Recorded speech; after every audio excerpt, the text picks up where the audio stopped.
Today, on how it's made. Retractable ballpoint pens.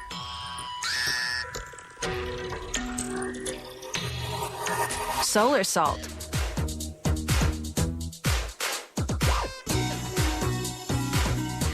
And tubas.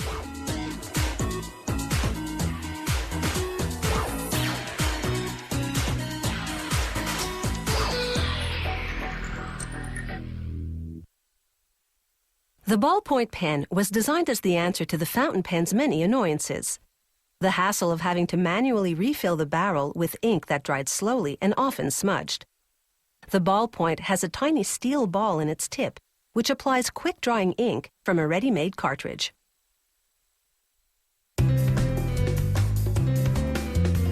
When the ink cartridge inside these retractable pens runs out, you simply replace it with a new one. Working from the initial design, the pen factory makes molds for all the pen's plastic components.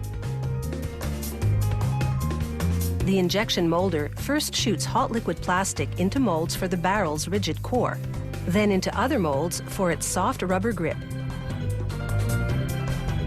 The tubes for the ink cartridges are also made of plastic.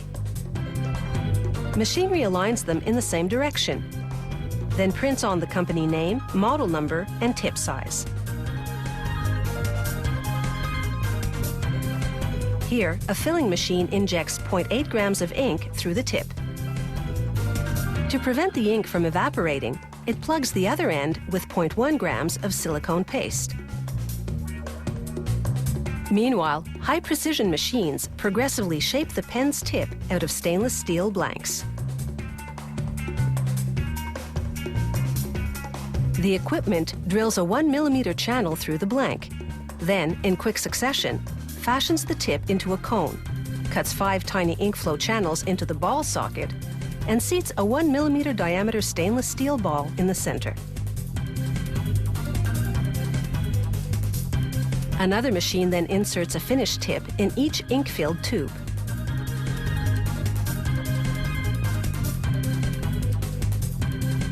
A scanner then checks the length and the ball of each cartridge. This magnification shows the width of the 5 ink flow channels next to a human hair. Random samples undergo an air pressure test to check the ball's position and movement. Anything less than perfect will clog the pen. They close off the end of the cartridge with a plastic cap. The cartridges now go into a centrifuge, which forces the ink to the tip, eliminating any air bubbles that would obstruct ink flow.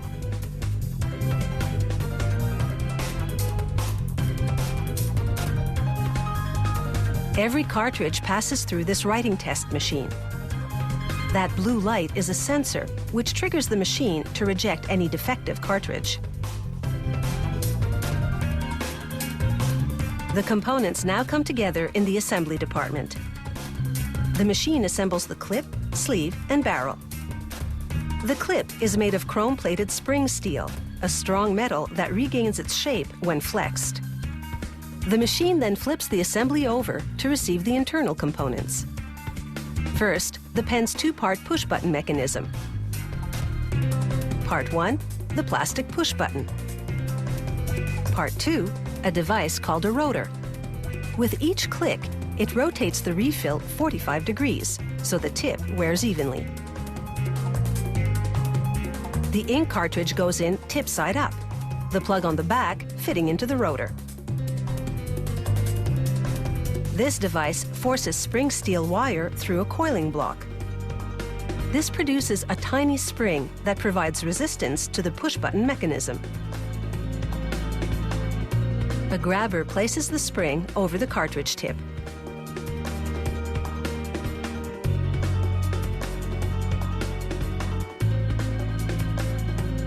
Now they close up the pen by adjoining the barrel's bottom part. The machine screws the 2 parts together to a specific tightness. The final assembly machine tests the push-button mechanism to ensure it retracts the tip properly. This also prepares the pens for packaging, as they go into the boxes with tips retracted.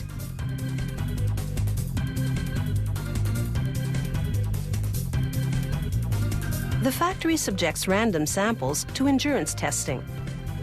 This device clicks the push button 100,000 times. Only then does a printer put the logo on the barrel. This company's engineering of its ink flow channels and tip delivers, on average, 4 kilometers of writing per cartridge.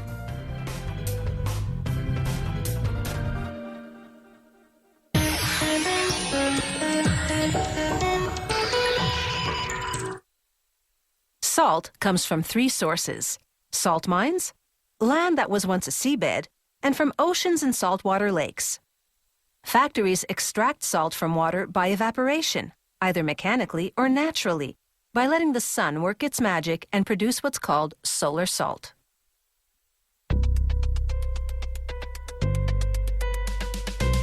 This large hunk of salt crystals comes from Great Salt Lake in the U.S. state of Utah.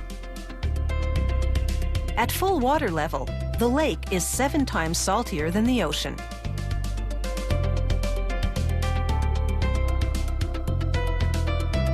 Harvesters scoop up salt from shallow crystallization ponds and load it into trucks. It's the end result of a 2-year evaporation cycle, which has seen the lake water, called brine, slowly give off its moisture in a series of concentrating ponds. What remains is a bed of salt crystals about 30 centimeters deep.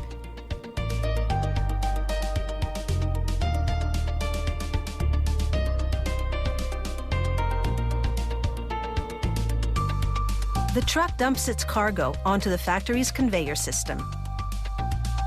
First stop is a rinsing station to remove contaminants such as algae and dust. Using fresh water would dissolve the salt, so they flush the crystals with lake brine. Next, hot air dryers remove the moisture and salt dust within about 3.5 minutes.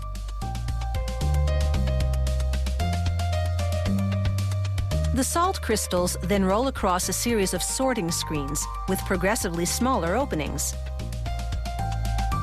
This classifies the salt crystals into 3 grades: coarse, medium, and fine.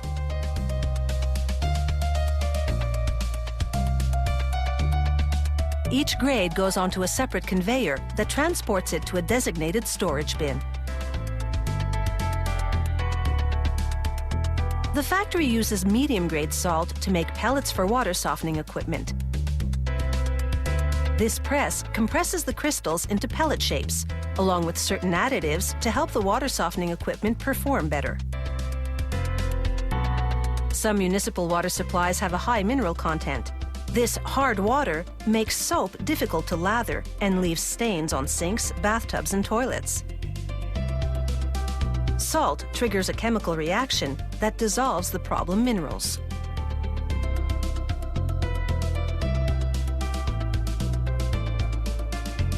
The factory packages water softening solar salt in bags as well.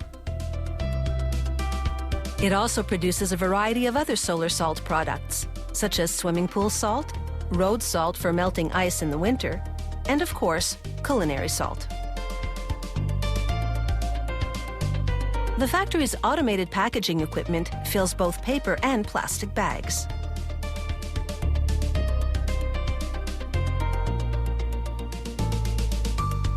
This company also sells solar salt to several industries for use as an ingredient in products such as detergent. There's also the agricultural market.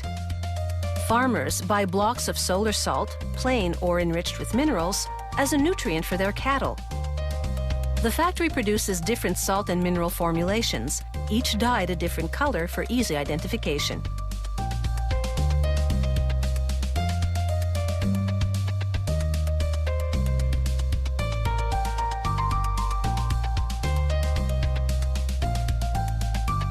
To produce salt for cattle, the machinery drops 23 kilograms at a time into a block-shaped mold.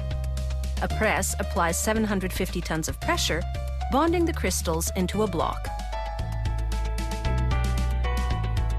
The farmer simply sets out blocks among the cattle, and the animals lick away to get their dose of sodium.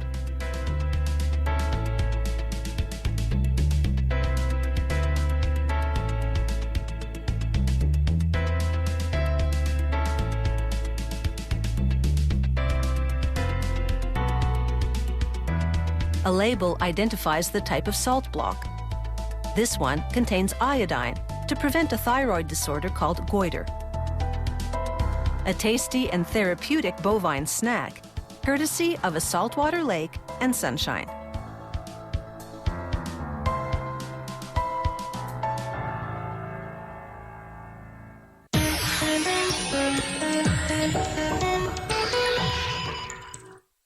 The tuba is the largest instrument in the brass family and the one with the lowest pitch. Famous orchestral composers from Stravinsky to Gershwin have included significant parts for tuba in some of their best-known works. Some composers have even written full concertos for tuba. Tubas are made of brass, sometimes silver or gold-plated. The instrument consists of valves and tubing, ending in a flared bell. The bell flare begins as a brass disc 55 centimeters in diameter. They use a range of tools and various mandrels to work the brass into a preliminary bell flare shape. They use sandpaper to remove any marks left by the tools. Then cut a hole in the center.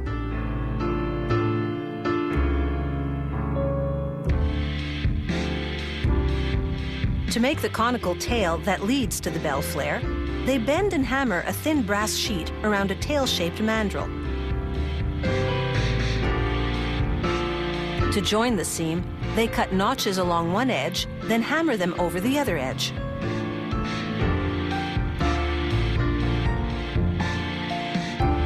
The artisan then melts filler metal over the seam with a high-temperature gas torch, a process known as brazing. Then they use a wooden mallet to round out the shape. They use a pressure roller to flatten out the mallet dents and further refine the surface. After notching the wider end of the tail, they assemble it to the bell flare. They dab on flux, a chemical that prepares the surface for brazing, then tack the parts together.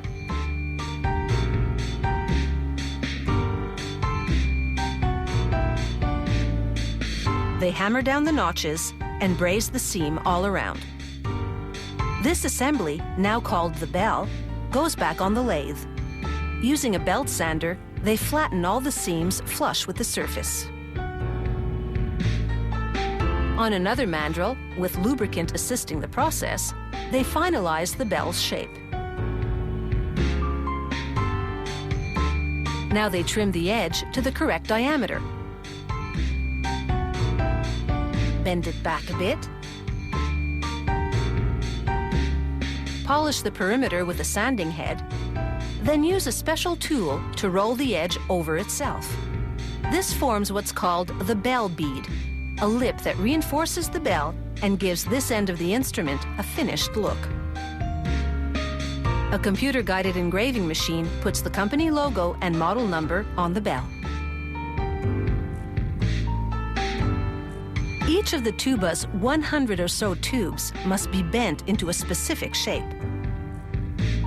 The first step is to fill them with hot liquid pitch, which hardens as it cools. This keeps the tubes from collapsing as they're bent.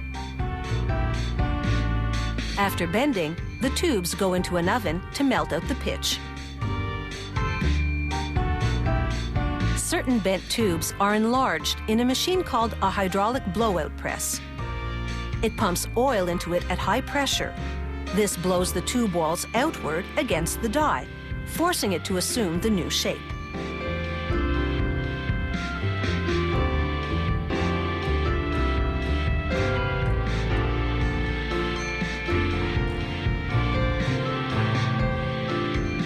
Certain bent tubes are conical, others cylindrical. The cylindrical ones go through what's called a ball-out operation. This machine forces steel balls of the proper diameter through the tube. This enlarges any spots that are too narrow.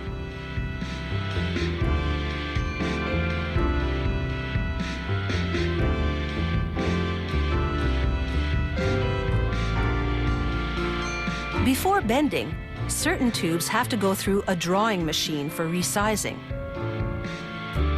With lubricant easing the way, it draws the tube between an inner mandrel and an outer washer. This forms the tube to the correct diameter and wall thickness, while also stretching it lengthwise. Coming up next, we'll see where this tube fits in the finished instrument.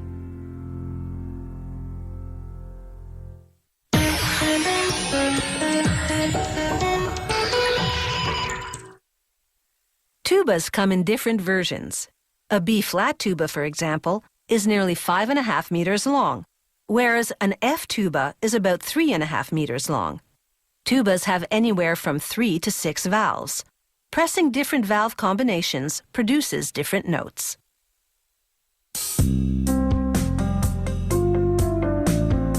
To build the valve section, they insert parts called knuckles into the valve cases.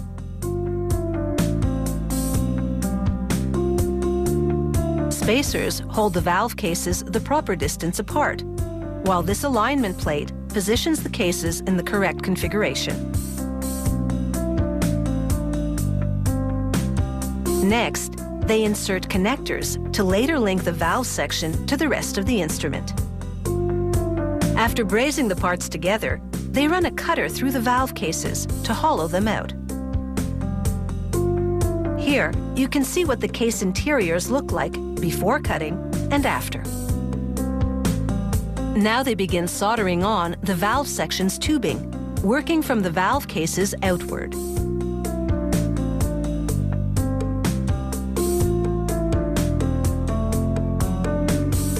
The tuba's frame section is made up of several U-shaped parts. Workers assemble them with connecting rings.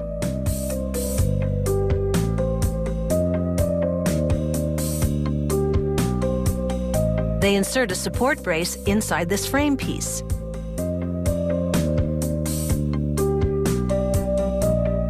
Then position tabs onto which they'll later mount the valve section. They clamp the tabs in place, then solder them on.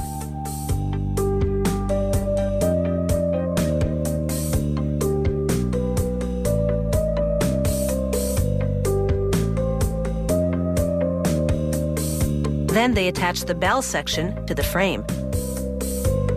Before adding the valve section, they give a preliminary buffing to what they've assembled so far.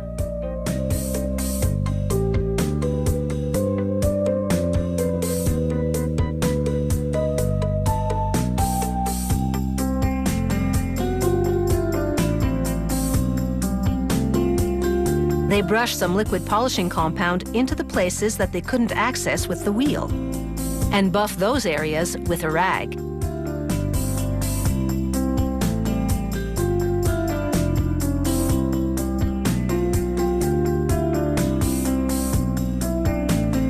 Then a final overall buffing, until the brass reflects like a mirror.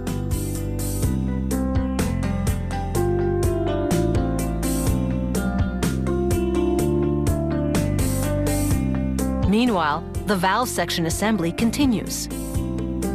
First, they close off the bottom of each valve case with a screw-on cap. Then drop in a spring to provide resistance for the valve piston. Then the piston. A felt to cushion it. A top cap. Another cushioning felt. And finally, the finger button. A little oil ensures all the buttons move smoothly. The felts inside prevent the pistons from making a clanging sound as they move up and down. Now for the tuba's tuning slides. A coat of grease helps them move in and out to increase or decrease the overall length of the tubing. Shortening tunes the instrument higher. Lengthening tunes it lower. Now they screw the finished valve section to the assembled frame and bell sections and insert the main tuning slide. Finally, the tuba's mouth pipe. made not of brass like the rest, but of nickel silver. They spray the entire instrument with cleaning solution to remove any grease residue and fingerprints.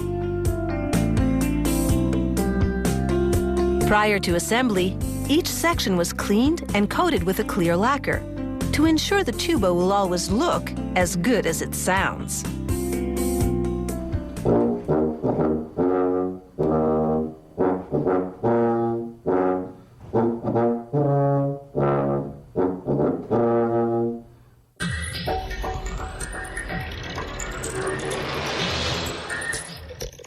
If you have any comments about the show, or if you'd like to suggest topics for future shows, drop us a line at www.howitismade.net.